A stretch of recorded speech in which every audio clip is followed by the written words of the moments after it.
PS4 news కి స్వాగతం. ముందుగా ముఖ్యాంశాలు. దలైలామాకు పీఎం మోదీ పుట్టినరోజు శుభాకాంక్షలు.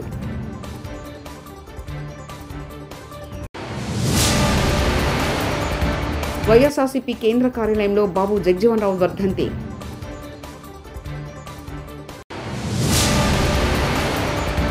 నెల్లూరులో నేటి నుంచి రొట్టెల పండుగ.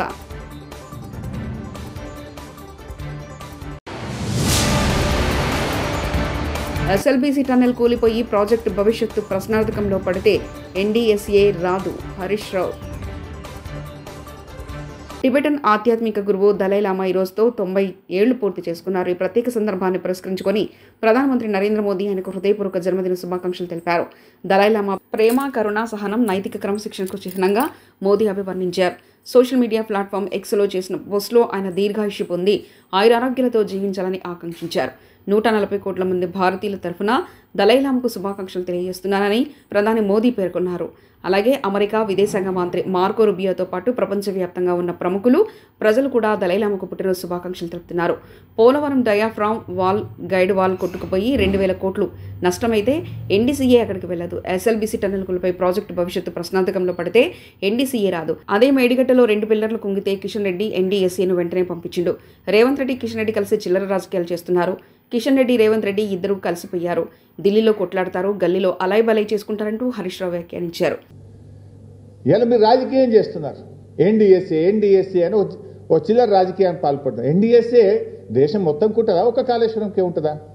ఇదే గోదావరి నది మీద కిందికి పోతే పోలవరం కొట్టుకపోయింది, పోలవరం డయాఫ్రేమ్ వాల్ కొట్టుకపోయింది, పోలవరం గైడ్ వాల్ కొట్టుకపోయింది, 2000 కోట్ల రూపాయల నష్టం జరిగింది. మరి ఎందుకో ఎన్డీఎస్ఏ పోదు? ఎన్డీఎస్ఏ కాళేశ్వరంకి వచ్చింది గోదావరి మీద, 2 పియర్లు గుంగితే వచ్చింది. ఆడ 2000 కోట్ల రూపాయల డయాఫ్రేమ్ వాల్ కొట్టుకపోయి గైడ్ వాల్ కొట్టుకపోతే 5 ఏళ్ళైనా ఎన్డీఎస్ఏ ఎందుకు పోదు? ఇక్కడనేమో 5 రోజులనే వస్తారు, 5 రోజులే ఇక్కడ వస్తారు. 5 ఏళ్ళైనా పోలవరంలో ఎన్డీఎస్ఏ పోదు. 5 నెలలైనా ఎస్ఎల్బీసీ టనల్ కుప్పగూలితే ఎన్డీఎస్ఏ రాదు. కిషన్ రెడ్డి వంపడు, ఎన్డీఎస్ఏ రాదు. ఎందుకు రాదు? కిషన్ రెడ్డి, రేవంత్ రెడ్డి, కాంగ్రెస్ బీజేపీల మధ్య ఢిల్లీలోనేమో కొట్లాడతారు, గల్లీలోనేమో అలాయ్ బలై చేసుకుంటారు. ఈ రాష్ట్రంలో ఇద్దరు కలిసిపోయింది. కలవకపోతే ఎస్ఎల్బీసీ టనల్ కుప్పగూలి ప్రాజెక్టు భవిష్యత్తు ప్రశ్నార్థకమైతే ఎందుకు ఎన్డీఎస్ఏ రాలేదు? నేను అడుగుతా ఉన్నా. ఇలా పోలవరంలో కూలిపోయింది, మరి అక్కడ ఎన్డీఎస్ఏ పోలే. ప్రత్యామ్నాయ డిజైన్లు చేసిండ్రు, రిపేర్ స్టార్ట్ చేసిండ్రు. ఇప్పుడు కొత్త డయాఫ్రేమ్ వాళ్ళు కట్టనే ఉన్నారు. మరి ఆడ కట్టినప్పుడు ఈడెందుకు కట్టరు? ఈడ ఎన్డీఎస్ఏ పేరు మీద ఎందుకు కాలయాపన చేస్తున్నారు? అంటే పోలవరంకో నీతి, కాళేశ్వరంకో నీత, కాళేశ్వరంకో నీతి, ఎస్ఎల్బీసీ టన్నల్కు ఇంకొక నీత. ఇదంతా చిల్లర రాజకీయం చేస్తున్నారు. ఇలా ప్రజలకు కూడా అర్థమైపోయింది. కాంగ్రెస్ పార్టీ రైతు ప్రయోజనాల కంటే, రాష్ట్ర ప్రయోజనాల కంటే చిల్లర రాజకీయాలకు ప్రాధాన్యత ఇస్తూ ఉంది.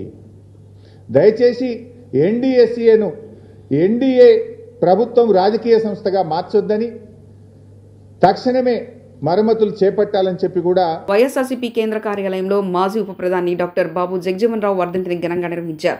ఈ సందర్భంగా పార్టీ నేతలు ఆయన చిత్రపటానికి పూలమాలలు వేసి ఘనంగా నివాళులర్పించారు. అనంతరం పలువురు నాయకులు మాట్లాడుతూ స్వాతంత్ర్యం సమరయోధుడిగా, సంఘ సంస్కర్తగా, రాజకీయ నాయకుడిగా దేశానికి ఆయన అందించిన సేవలను శ్లాఘించారు. కేంద్ర ప్రభుత్వంలో పలు శాఖల్లో తన పనితీరుతో ఆయన తనదైన ముద్రను వేశారని కొనియాడారు. దేశంలో అసమానతను రూపుమాపాలన్న లక్ష్యంతో తన జీవితాంతం జగజీవన్ రావు చేసిన కృషి నేటిగా అనుసరించమని పేర్కొన్నారు. అండగా నిలబడాల్సిన అవసరం మనం ఎంతైనా ఉంది. అదేవిధంగా దళితులలో ఐక్యత లోపం కల్పించాలని, భయపెట్టాలని రకరకాల బాధలు పెడతా ఉన్నారు. అయినప్పటికీ కూడా వైఎస్ఆర్ కాంగ్రెస్ పార్టీ ప్రతి ఒక్కళ్ళ పట్ల అండగా నిలబడుతూ, ప్రతి కార్యకర్త పైన కేసు అయినప్పటికీ కూడా మరి నాయకులందరూ కూడా, జిల్లాలో ఉన్న నాయకులందరూ కూడా తరచూ మేము వస్తున్నామని చెప్పి ధైర్యంగా నిలబెడతా ఉన్నారు. కానీ ఒక్కటి గమనించండి, రానున్న రోజుల్లో గతంలో మనం అనుకున్నాం ఇంకో 2-3 దప్పాలుగా ఉంటామని. కానీ భగవంతుడు చంద్రబాబు నాయుడు గారు మరోసారి మోసం చేయగలడు అని నిరూపించడానికి మాత్రం ఆయనకు ఆ ఛాన్స్ ఇచ్చాడే తప్ప పర్మనెంట్గా ఆయన మాత్రం ముఖ్యమంత్రిగాను ఆయన దాయాదులు ఉంచడానికి ఇష్టం లేదు. కాబట్టి రానున్న రోజుల్లో జగనన్న వస్తాడు. వచ్చాడంటే 2-3 పీరియడ్లు ఖచ్చితంగా ఉంటాడు. మనందరి జీవితాలు మారుతాయి. మన పిల్లలు ఇప్పటికే చదువుకుంటా ఉన్న పిల్లలు, ఇప్పుడే ఒక వీడియో చూశాను, మా పిల్లాడికి అమ్మఒడి అలాంటి పథకాలు తల్లికి వందనం రాకపోవడం వల్ల స్కూలుకి రానివ్వడం లేదని ఒక టవర్ ఎక్కాడు ఒక అతను. ఇప్పుడు జస్ట్ వీడియో వచ్చింది అది. అలాంటి పరిస్థితిలో ఒకప్పుడెప్పుడో చెప్పుకున్నాం, ఇందిరాగాంధీ గారి టైంలో 50 ఏళ్ల క్రితం ఎమర్జెన్సీ అని మనం జైల్లో ఉన్నప్పుడు పేపర్లో చదివా. అసలు ఎమర్జెన్సీ ఎందుకు నడిపారు అంటే వాళ్ళ చేతకాని తన వలన ఎమర్జెన్సీ నడిపి రాష్ట్రంలో మీడియాను, ప్రజలను, ప్రతిపక్షాలను గొంతు నొక్కే విధంగా మరి వీళ్ళందరూ కూడా నిర్ణయాలు తీసుకున్నారు. మళ్ళీ అదే విధానం ఇవాళ కొనసాగుతూ ఉంది. భగవంతుడు ఉన్నాడు, ఖచ్చితంగా చూస్తూ ఉన్నాడు. మరి 29లో నేను అనుకోవడం అయితే 27, 28 మధ్యలో ఎలక్షన్ జరుగుద్ది అనుకుంటా ఉన్నాను. కాబట్టి జరిగితే జగనన్న అఖండ మెజార్టీతో గెలుస్తారు. మళ్ళీ రాష్ట్రం కూడా సస్యశ్యామలంగా ఉంటుంది.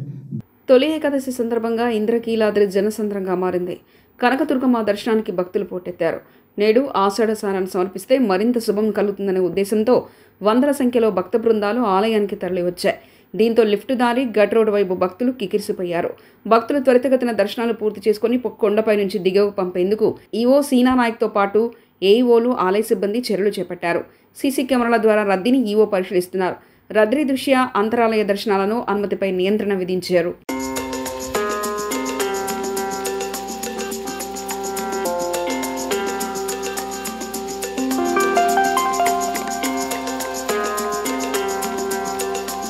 నెల్లూరులో బారా షహీద్ దర్గా వద్ద రొట్టెల పండుగ ఘనంగా ప్రారంభమైంది.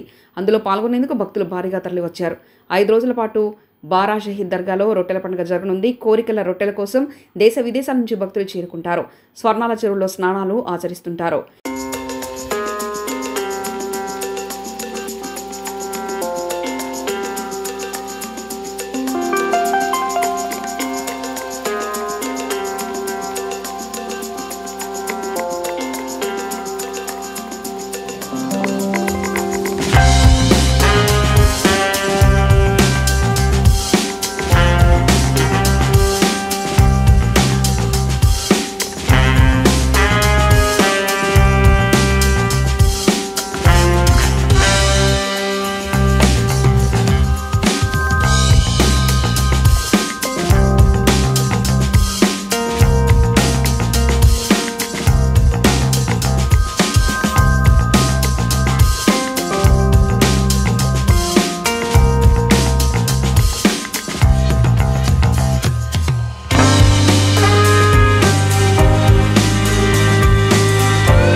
హీరాహుడ్ డ్యామ్ గేట్లను ఎత్తి దిగువకు నీటిని విడుదల చేశారు.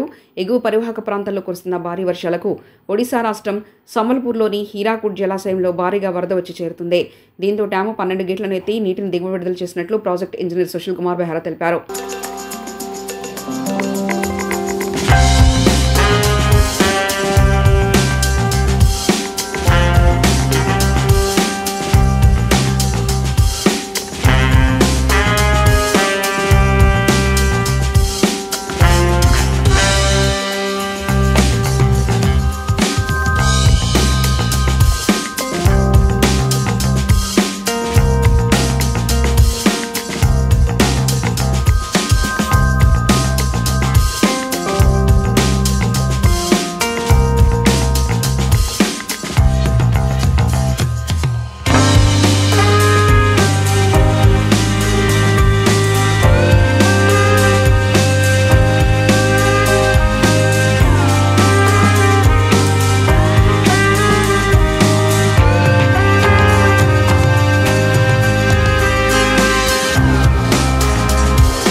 ఎందుకు మీరు ఈ నిర్లక్ష్యం చేస్తూ ఉన్నారు?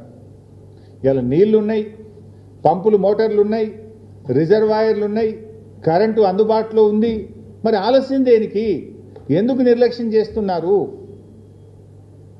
ఇవాళ మేడిగడ్డ దగ్గర నేను ఈరోజు ఉదయం కూడా చూశాను, మీరు కూడా చూడొచ్చు, ఆన్లైన్లో ఎవరు చూసినా కూడా చాలా స్పష్టంగా కనబడుతుంది. ఇలా ఈరోజు మేడిగడ్డ దగ్గర చూస్తే ఈ నిమిషానికి 73,600 క్యూసెక్కుల నీళ్లు మేడిగడ్డ దగ్గర ప్రవహిస్తున్నాయి. ఇప్పుడు ఆన్ ది స్పాట్ ఈ సెకండ్లో మేడిగడ్డ బ్యారేజ్ దగ్గర మీరు చూస్తే 73,600 క్యూసెక్కుల నీళ్లు ఈ సెకండ్లో పోతా ఉన్నాయి. అంటే 73,600 క్యూసెక్కుల నీటి ప్రవాహం ఇవాళ మేడిగడ్డ దగ్గర ఉన్నది. సో మన కన్నెపల్లి పంప్ హౌస్, మేడిగడ్డ నుంచి నీళ్లు తీసుకునే పంప్ హౌస్ పేరు కన్నెపల్లి పంప్ హౌస్. ఈ కన్నెపల్లి పంప్ హౌస్ యొక్క minimum draw down level MDDL 93.5 మీటర్లు. గోదావరి నదిలో ఇప్పుడు 73,000 క్యూసెక్ల నీళ్లు పోతున్నాయంటే నది యొక్క లెవెల్ ఈ నిమిషానికి 96 మీటర్లు. మన MDDL ఎంత? 93.5. ఇప్పుడు 73,600 క్యూసెక్ల నీళ్లు పోతే నది యొక్క లెవెల్ 96 మీటర్ల ఎత్తున ఉంటుంది.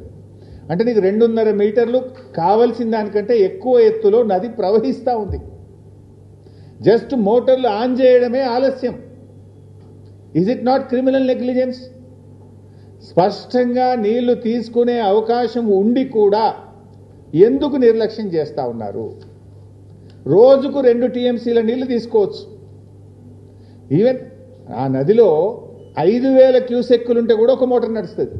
మనకు రోజుకు 2 TMCలు తీసుకోవాలంటే 11 మోటార్లు కన్నేపల్లిలో మనం స్టార్ట్ చేస్తే రోజుకు 2 TMCలు తీసుకోవచ్చు. ఆన్ అండ్ యావరేజ్ ఒక్కొక్క మోటారు 2,100 క్యూసెక్కుల నీళ్లను ఒక్క మోటార్ ఎత్తిపోస్తుంది. అంటే మనము 5,000 క్యూసెక్కుల ప్రవాహం ఉంటే కూడా ఒక మోటార్ ఆన్ చేయొచ్చు. అంటే మేడిగడ్డ బ్యారేజ్తో సంబంధం లేకుండా మేడిగడ్డ బ్యారేజ్ అన్ని గేట్లు ఎత్తి ఉండంగా కూడా ఇప్పుడు రోజుకు 2 TMCల నీళ్లు తీసుకునే అవకాశం ఉంది. నది యొక్క ఎత్తు ఇప్పుడు ప్రవహిస్తున్నది 96 మీటర్లు. ఈరోజు మనకు కావాల్సింది 93.5. అవసరం ఉన్న దానికంటే 2.5 మీటర్ల ఎత్తులో నది ప్రవహిస్తూ ఉంది. నీళ్లు తీసుకోవడానికి ఎందుకు ఆలస్యం? ఇప్పుడు ఒకవైపు మీరే చెప్పిండ్రు అన్నారం సుందిల్ల బ్యారేజ్ సేఫ్ అని ఉత్తమ్ కుమార్ రెడ్డి గారు అసెంబ్లీలో చెప్పిన సమాధానం ఇది. Annaram barrage Sundilla barrage perfect ఉంది, ఇబ్బంది లేదు అని అసెంబ్లీలో ఇది ఉత్తమ్ కుమార్ రెడ్డి గారు చెప్పిన సమాధానం. మరి Annaram safe, Sundilla safe, Kannepalli pump house perfect ఉన్నది, నదిలో నీళ్లున్నాయి, మోటార్ ఒత్తితే లక్షల ఎకరాల్లో పంట పండుతుంది కదా. ఎందుకు ఈ నిర్లక్ష్యం?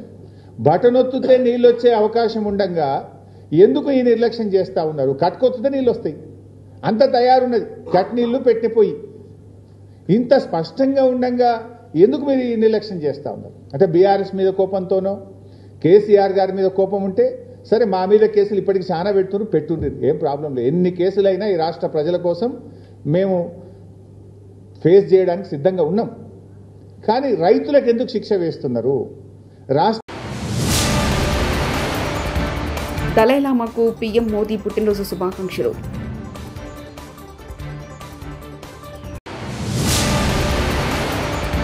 వైఎస్ఆర్సీపీ కేంద్ర కార్యాలయంలో బాబు జగజీవన్ రావు వర్ధంతి.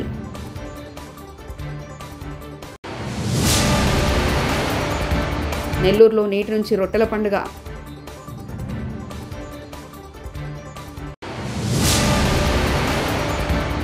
SLBC టన్నెల్ కూలిపోయి ప్రాజెక్టు భవిష్యత్తు ప్రశ్నార్థకంలో పడితే NDSA రాదు, హరీష్ రావు.